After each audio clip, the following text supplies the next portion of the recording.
Imagine a leader who suddenly appears, someone so charismatic that his speech echoes in the hearts of people around the world. A man whose power of persuasion is so great that, in his hands, all nations find the solution to their most complex problems. Now ask yourself, how is it possible that someone like this, apparently perfect, can conquer the world in such an overwhelming way? Have you ever stopped to think about what would make someone blindly trust such a powerful figure? What would it take to convince billions of people that, finally, all global challenges are about to be solved? It seems too good to be true, doesn't it? But what if I told you that this man is already destined to rule like no one has ever done before? That he is ready to exercise absolute control over all things? You may be wondering, who is this enigmatic figure, capable of changing the course of human history? He is someone that many still don't understand, but who is about to reveal himself. And the scariest thing? The power he carries is not his alone. He is driven by a much more sinister force, a force that has a single goal: to deceive and destroy. This man is the Antichrist. And he's not just an ordinary leader. He is the most dangerous the world has ever seen. Your steps are silent, but your impact will be devastating. Have you ever wondered how someone could have so much power, so much influence? The truth is that he does not act alone. He directly receives power from the enemy of our souls, Satan. But why was he chosen? And more importantly, why is the world so willing to follow him? The answer may be closer than you think, and time to find out is running out. Since the beginning of humanity, there have been people who claim to predict the end of the world. Those who are Christians know exactly when this will happen, according to the Bible. A process will occur shortly before the Antichrist arrives, and then the apocalypse will begin. Couldn't the Antichrist already be living among us? Given everything we experience here on Earth, such as wars, plagues, and famine, couldn't we already be experiencing the apocalypse? A lot of people think so, and that's what I'm going to talk about today. But before we start, I want to ask you to subscribe to our channel if you are not already subscribed, and activate the bell right next to the button where you subscribed. This way you will receive all notifications about our videos. I, John, your brother and companion in tribulation, and also in the kingdom and constancy in Jesus, found myself on the island of Patmos because of the word of God and the testimony of Jesus. On the Lord's day, I entered into ecstasy in the Spirit, and I heard behind me a loud voice like a trumpet saying, "Write what you see in a book and send it to the 7 churches." Do you have any idea where I got this excerpt from? Anyone who has read the Bible must know that I am talking about one of the first accounts of John of Patmos, one of the 4 evangelists. While exiled in a cave on the island of Patmos, John had some visions about what would happen in the apocalypse. According to him, 4 horsemen, which I have already talked about here on the channel, will emerge to spread hunger, disease, war, and death. Afterwards, many angels will blow trumpets that will announce punishments and catastrophes throughout the world. Then scary scenes will happen everywhere. John's descriptions say that hail and fire mixed with blood will fall on the earth, and a great mountain burning with flame will be thrown into the sea. Our planet will be ravaged by terrible plagues, with locusts that will spread everywhere. In one of the most frightening passages of Revelation, John had the following vision. It was written not to harm the vegetation of the earth, nor the herbs, nor the trees, but only the people who did not bear the seal of God on their foreheads. They were not permitted to kill them, but to torment them for 5 months, and the pain they caused was similar to the pain a scorpion stings when it bites someone. So that you can understand more clearly and quickly the signs that surround us in challenging times like the ones we are living in, it is essential to be aware of the prophecies that are being fulfilled. Many still don't realize the magnitude of what is happening around us, and that's why I decided to offer a special gift to all channel subscribers, an exclusive digital ebook entitled The Secret Behind the Holy Bible. This book is an unmissable opportunity to access impactful revelations about biblical prophecies that will open your eyes to current reality. John states the following in the first epistle, chapter 2, verse 18. Little children, This is the last hour, and as you heard that the Antichrist is coming, many Antichrists have arisen. From this we know that it is the last hour. The word Antichrist in its original sense can have two meanings. One is against Christ, in the sense of a person or a certain power being in opposition to the work of Christ. The second meaning is instead of Christ, which in this case would be in the sense of a person or a certain power taking the place of Christ or trying to impersonate him. It was also revealed that, in addition to the coming of a special Antichrist, other Antichrists may emerge over the years. In the first epistle of John, chapter 2, verses 19 and 26, the following is stated: "They went out from among us, but they were not of us. For if they had been of us, they would have remained with us.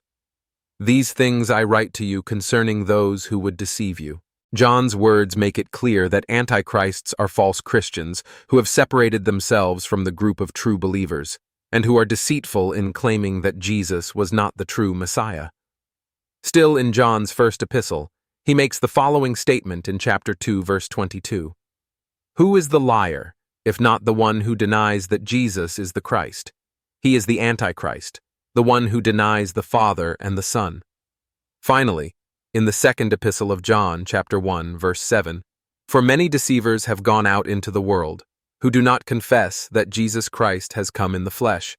Such is the deceiver and the Antichrist." So far you have understood exactly what the prophecy of the Antichrist says, right? In short, a series of events will take place before the Last Judgment. One of these events is the arrival of the Antichrist, a false prophet who will claim to be the incarnation of Jesus and who will devise an evil plan to destroy humanity. If you have understood John of Patmos' prophecy so far, then it will be easier to understand the next reasoning. How will we know if the Antichrist will be among us?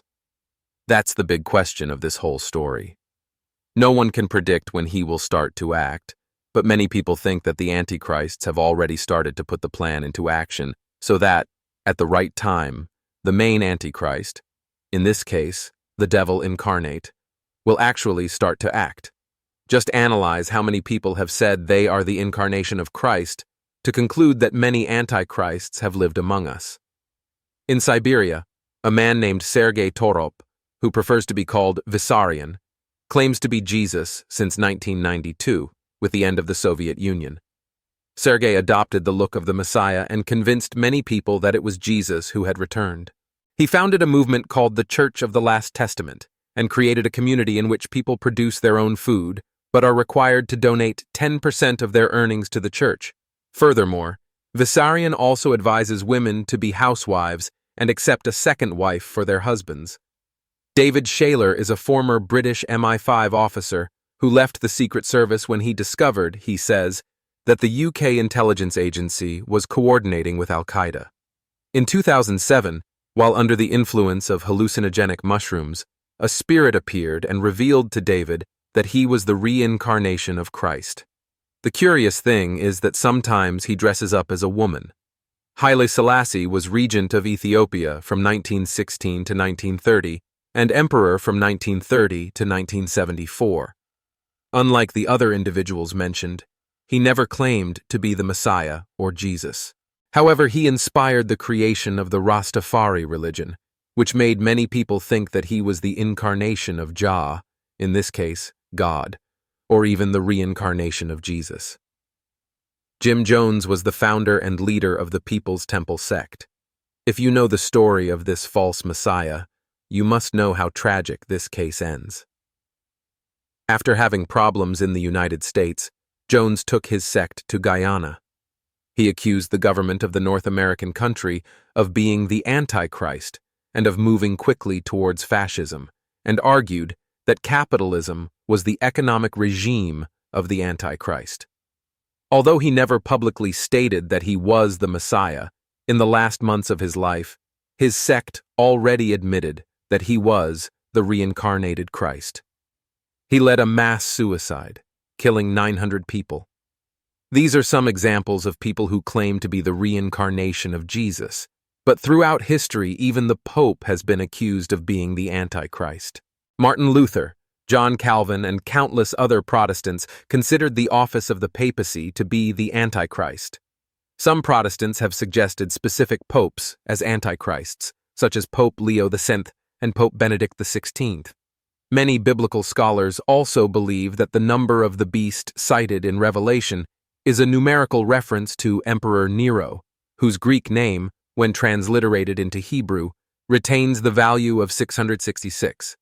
Although he does not appear in the book of Revelation, Nero has often been considered the first of the antichrists. Hitler, for obvious reasons, is also on the list of possible antichrists, as is Napoleon Bonaparte, mainly because of his unlikely rise to power, anti-Catholic policies, and insatiable hunger for conquests.